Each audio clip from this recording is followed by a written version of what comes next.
నమస్కారం, చంద్ర టీవీకి స్వాగతం. ముందుగా ముఖ్యాంశాలు. బోధన్ మున్సిపాలిటీ రాజకీయాల్లో అతివేగంగా మారుతున్న రాజకీయ సమీకరణలు.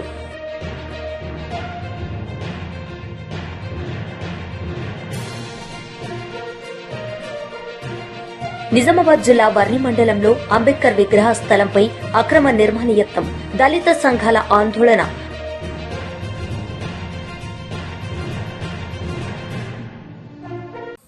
అందరికీ నమస్కారం.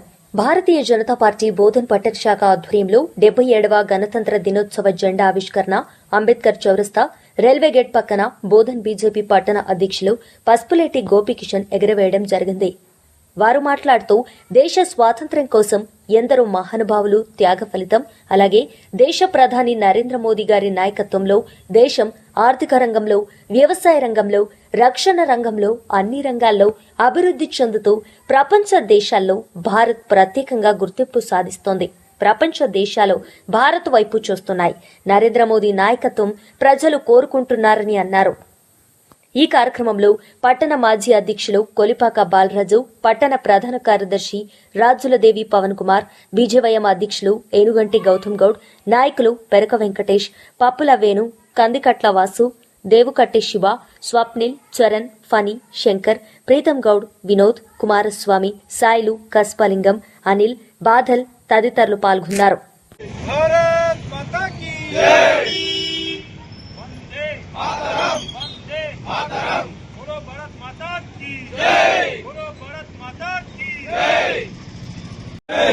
वंदे मातरम, वंदे मातरम, जय जवान, जय किसान, जय जवान, जय किसान, भारत माता की जय, भारत माता की जय, जय श्री राम, जय श्री राम, जय श्री राम, जय श्री राम. భారతీయ జనతా పార్టీ బోధన్ పట్టణ శాఖ ఆధ్వర్యంలో రైల్వే కమాన్ పక్కన జాతీయ జెండా ఎగురవేయడం జరిగింది. బోధన్ పట్టణ ప్రజలకి గణతంత్ర దినోత్సవ 77వ సంవత్సర గణతంత్ర దినోత్సవ శుభాకాంక్షలు తెలుపుతూ ఈరోజు నరేంద్ర మోడీ గారు ప్రధానమంత్రి అయిన తర్వాత దేశము ఆర్థిక రంగంలో కావచ్చు, అలాగే రక్షణ రంగంలో కావచ్చు, ప్రతి రంగంలోనూ అభివృద్ధి పథంలో నడుస్తూ దేశాన్ని ప్రపంచంలోనే అగ్రగామిగా నిలుస్తున్న ఆ నరేంద్రుడి ఒక పరిపాలన సుపరిపాలనగా ఉంది అని ఈరోజు మేము గర్వంగా చెప్తా ఉన్నాము. అలాగే భారత ప్రజలు ఈరోజు ప్రపంచ దేశాల నుండి కూడా ఎలాంటి సమస్య విపత్తులు వచ్చినా కూడా ఎదుర్కొనే శక్తి సామర్థ్యాలని సైనికులకి మరియు సైనిక వ్యవస్థకి ఆయన ఇచ్చే ఒక బలోపేతమైన శక్తి ఎంతో గొప్పగా ఉంది. ఇలాంటి నాయకుడు దొరకడము భారతదేశ యొక్క అదృష్టంగా భావిస్తూ ఈరోజు బోధన్ పట్టణ ప్రజలకి 77వ గణతంత్ర దినోత్సవ శుభాకాంక్షలు తెలుపుతా ఉన్నాం.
కేంద్ర ప్రభుత్వం తెచ్చిన 4 లేబర్ కోడ్లను రద్దు చేయాలని, ఉపాధి హామీ పథకం పేరు మార్పిడి, పని విధానాల్లో మార్పులను నిరసిస్తూ, స్పెషల్ ఇంటెన్సివ్ రివిజన్ను నిరసిస్తూ ఈ నెల 28వ తేదీ నాడు నిజామాబాద్ జిల్లా కేంద్రంలో జరిగే నిరసన కార్యక్రమానికి కార్మికులు, ప్రజలు అధిక సంఖ్యలో పాల్గొనాలని CPIML mass line Praja Pantha division సహాయ కార్యదర్శి బి మల్లేష్ పిలుపునిచ్చారు.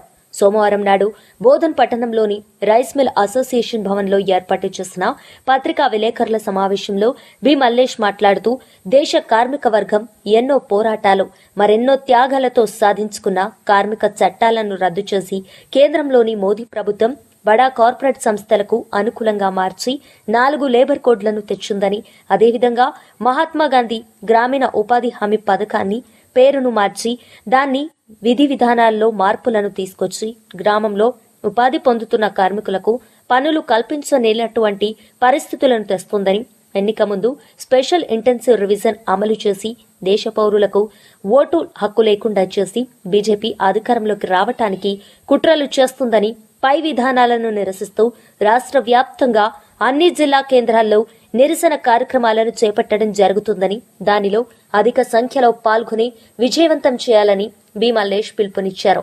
ఈ కార్యక్రమంలో ఏఐపీకేఎంఎస్ జిల్లా నాయకులు జి సీతారాం, టీయూసీఏ డివిజన్ నాయకులు ఎండి ఇర్షద్, బాబుమియా, నారాయణ, డి నాగేశ్వర్ తదితరులు పాల్గొన్నారు. రాష్ట్ర వ్యాప్తంగా అన్ని జిల్లా కేంద్రాలలో కేంద్ర ప్రభుత్వం అనుసరిస్తున్నటువంటి కార్మిక ప్రజా వ్యతిరేక విధానాలని నిరసిస్తూ కేంద్ర ప్రభుత్వం తీసుకొచ్చినటువంటి 4 లేబర్ కోడ్లు అంటే కార్మిక వర్గం పోరాడి సాధించుకున్నటువంటి చట్టాలన్నింటినీ రద్దు చేసి ఈ దేశంలో ఉన్నటువంటి బడా కార్పొరేట్ శక్తులకు అనుకూలంగా దేశ ప్రజల కార్మిక శ్రమని దోచి పెట్టేటటువంటి విధానాన్ని అనుసరిస్తున్నటువంటి విధానాలను నిరసిస్తూ వాటికి వ్యతిరేకంగా నిరసన కార్యక్రమాలను చేయాలని చెప్పి పిలుపునివ్వడం జరిగింది. ఈ 4 లేబర్ కోడ్లతో పాటు గ్రామీణ ఉపాధి హామీ పథకం అంటే మహాత్మా గాంధీ గ్రామీణ ఉపాధి హామీ పథకం ఏదైతే ఉన్ననో దాన్ని జీ రామ్జీ అనేటటువంటి పేరు మార్చుడే కాకుండా దానికి వచ్చేటటువంటి నిధుల్ని కూడా కొద్దిగా తగ్గిస్తూ ఆ ఉపాధి పొందుతున్నటువంటి కార్మికులకు పని లేకుండా చేసేటటువంటి పద్ధతిని అంటే దీని మూలంగా రాష్ట్ర ప్రభుత్వాలపైన కూడా భారం పడుతుంది. దాని ఎక్కడికి వెళ్ళి ఆ నిధులు ఇవ్వలేరు. అంటే భవిష్యత్తులో ఆ పని అనేటటువంటిది జరగనటువంటిది. అంటే పనిని నేను ఇంకా ఎక్కువ దినాలు కల్పిస్తా అని చెప్తూనే పని లేకుండా చేసేటటువంటి పద్ధతుల్ని అనుసరిస్తుంది.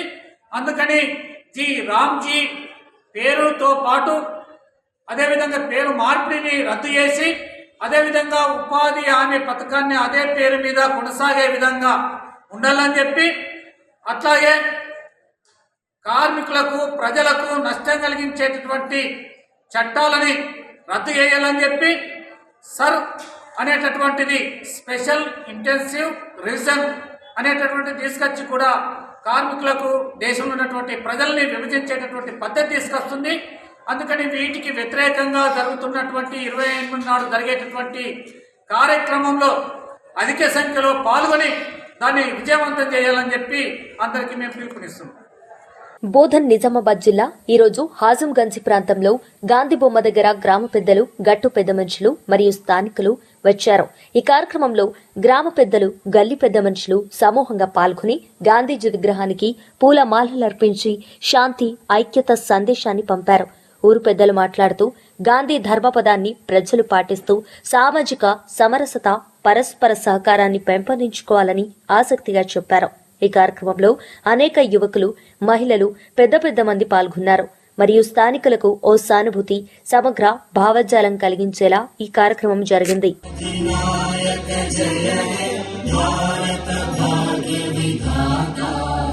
పంజాబ్ సింధు గుజరాత్ మరాఠా ద్రావిడ ఉత్కళ గంగా వింధ్య హిమాచల యమునా గంగా ఉచ్చల జలధి తరంగా तव शुभ नामे जागे तव शुभ आशीष मांगे गाहे तव जय गाथा जन गण मंगल दायक जय हे भारत भाग्य विधाता जय हे जय हे जय हे जय जय जय जय हे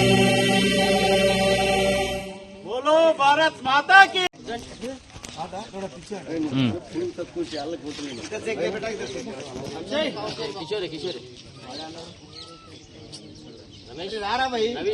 బాక్స్ వాలిపోయిందిరా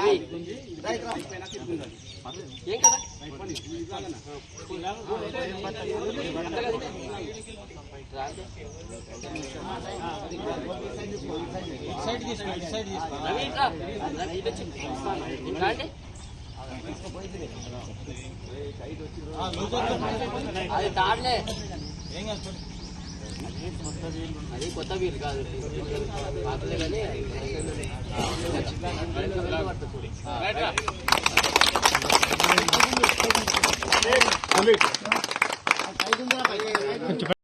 నిజామాబాద్ జిల్లా వర్ణి మండలంలో అంబేద్కర్ విగ్రహ స్థలంపై అక్రమ నిర్మాణ యత్నం, దళిత సంఘాల ఆందోళన. నిజామాబాద్ జిల్లా వర్ణి మండలంలో గత 20 సంవత్సరాలుగా దళిత సంఘాల జెండా స్థిరంగా ఉన్న స్థలంలో అక్రమ నిర్మాణానికి ప్రయత్నం జరగడం తీవ్ర వివాదాస్పదమైంది. 2004వ సంవత్సరంలో అప్పటి బాజిరెడ్డి గారి హయాంలో డాక్టర్ బిఆర్ అంబేద్కర్ విగ్రహ స్థాపన కోసం ఈ స్థలాన్ని అధికారికంగా కేటాయించి భూమి పూజ కూడా నిర్వహించారు. అప్పటి నుంచి ప్రతి సంవత్సరం అంబేద్కర్ జయంతి, జెండా వందనం కార్యక్రమాలు సహా సంవత్సరానికి 4 సార్లు దళిత సంఘాలు ఈ స్థలంలో కార్యక్రమాలు నిర్వహిస్తూ వస్తున్నాయి. ఈ విషయం గ్రామస్తులకు, అధికారులకు కూడా తెలిసిందే. అయితే గత 6 నెలల నుంచి ఈ స్థలంలో కొందరు అక్రమంగా షెడ్ ఏర్పాటు చేసేందుకు ప్రయత్నాలు చేస్తున్నారు. ఇప్పటికే పలుమార్లు తొలగించాలని చెప్పినప్పటికీ స్పందన లేకపోయింది. నిన్న సాయంత్రం గుర్తు తెలియని వ్యక్తులు షట్టర్లు, రేకులు తెచ్చి అక్రమ నిర్మాణం చేపట్టే ప్రయత్నం చేశారు. దీనిపై దళిత సంఘాల నాయకులు అక్కడికి చేరుకుని ప్రశ్నించగా మొదట ఎవరు నిర్మాణం చేస్తున్నారో తెలియదని చెప్పి తర్వాత మోహన్ అని వ్యక్తి పేరును వెల్లడించారు. వెంటనే నిర్మాణాన్ని నిలిపివేయాలని చెప్పడంతో పనులు ఆపివేశారు.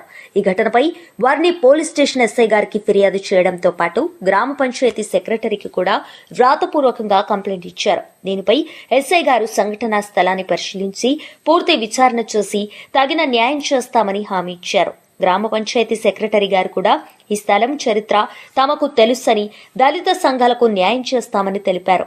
ఈ ఘటనను దళిత సంఘాలు తీవ్రంగా ఖండిస్తూ అంబేద్కర్ విగ్రహ స్థలాన్ని కాపాడాలని, భవిష్యత్తులో ఇలాంటి అక్రమ ప్రయత్నాలు జరగకుండా చర్యలు తీసుకోవాలని డిమాండ్ చేస్తున్నాయి. కాంగ్రెస్ పార్టీలో చేరిన బీఆర్ఎస్ పార్టీ సీనియర్ నాయకుడు, న్యాయవాది వెంకటేశ్వర్ దేశాయ్ తేదీ 26/1/2026 సోమవారం రోజున నిజామాబాద్లోని బోధన్ ఎమ్మెల్యే సుదర్శన్ రెడ్డి గారి నివాసంలో కాంగ్రెస్ పార్టీ కండువా కప్పుకొని ఎమ్మెల్యే సమక్షంలో పార్టీలో వెంకటేశ్వర్ దేశాయ్ చేరడం జరిగింది. తెలంగాణ రాష్ట్రంలో కాంగ్రెస్ పార్టీ చేస్తున్న అభివృద్ధికి ఆకర్షితులై పార్టీలో చేరినట్లు వెంకటేశ్వర్ దేశాయ్ తెలిపారు. కాంగ్రెస్ పార్టీలో చేరిన దేశాయ్కు పార్టీ జిల్లా అధ్యక్షులు నగేష్ రెడ్డి, పార్టీ సీనియర్ నాయకులు అరికెల నర్సారెడ్డి సాదర స్వాగతం పలికారు. రానున్న మున్సిపల్ ఎన్నికల్లో పార్టీ గెలుపుకు తన వంతు ప్రయత్నం చేస్తానని వెంకటేశ్వర్ దేశాయ్ అన్నారు. వార్తలు ముగించే ముందు ముఖ్యాంశాలు మరోసారి. బోధన్ మున్సిపాలిటీ రాజకీయాల్లో అతివేగంగా మారుతున్న రాజకీయ సమీకరణలు.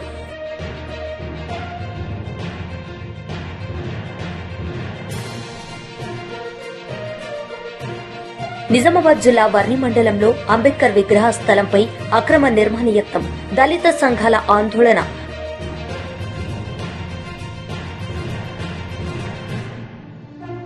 ఈ వార్తలు ఇంతటితో సమాప్తం. తిరిగి ప్రసారమయ్యే వార్తల్లో మళ్లీ కలుద్దాం. అంతవరకు సెలవు. చూస్తూనే ఉండండి చంద్ర టీవీ. నమస్తే.